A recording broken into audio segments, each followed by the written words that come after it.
Hi, this is Gargi, and I'm super excited to be applying for the first time as a TA in this year's Neuromatch. I recently graduated, and my work mainly involves studying the changes in human emotions or emotion dynamics under a Bayesian brain purview. So, let's go into today's tutorial. So, we are going to briefly recap what is polynomial regression and where we use it, and then we are going to use this in an example. So, just like brain generates continuous predictions to model the outside world, we try to model the data using predictions as well. Predictions between variables and establish causal relationship between two or more variables. So the simplest one that we often use is a linear regression with the underlying assumption that there is a linear relationship between the dependent and the independent variable. But most often that is not the case. Let me show you one quick example here. This is an example between the beta weights and prediction errors.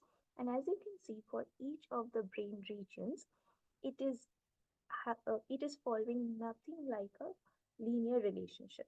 So to tackle this complexity, more like to capture this complex relationship, the simplest model that we can use and fit is a polynomial regression. So basically, what it does is it can we can model the data using non-linear relationships between the dependent and the independent variables. For example, here let's simulate a data which follows a quadratic function, uh, where we are modeling the output y as a quadratic function of the x. And since real life data is always noisy, we add both input and output noise to it. So the code here, quickly I'll explain what it is doing. This is a seed which is basically to generate the same pattern of data every time we generate it. If we change the seed, it will change the pattern. We are drawing 30 random samples from a uniform distribution of range -2 to 2.5. And this is the specified equation above. And we have introduced both input and output noises. So let's run this and see what happens. Yep, we get something very realistic looking with enough amount of noise in it, right? Now, how do we design the matrix just like we designed the matrix of regressors and weights in the linear regression? How do we do that for the polynomial regression? So in linear regression, you remember there was an offset term or bias, which was denoted as 1, and as many number of features or observations there were, as well as variables, we had a matrix of x to denote that and their corresponding weight as the theta. So here, the only difference is for polynomial regression, we will have a horizontal stack of all these variables raised to their respective order parameters, right?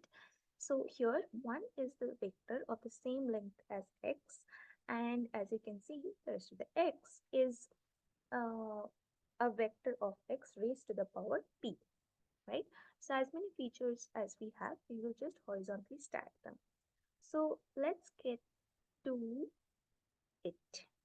We will design a we will structure a design matrix for this, and we are defining a make design matrix function. X is already specified, and to make sure that we don't want multiple columns of x, we have x raised to power 0 here.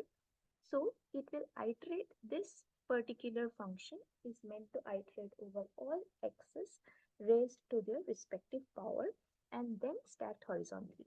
So what we do first is we take the design matrix and we raise x to their respective degree and we horizontally stack.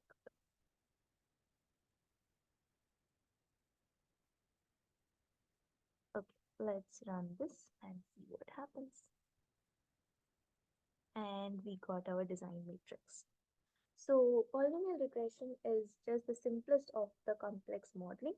We can use Bayesian regressions to model uncertainty on data of Bayesian regressions to basically have a more robust understanding of this complex relationship, and maybe later in the tutorial we'll get a chance to do so.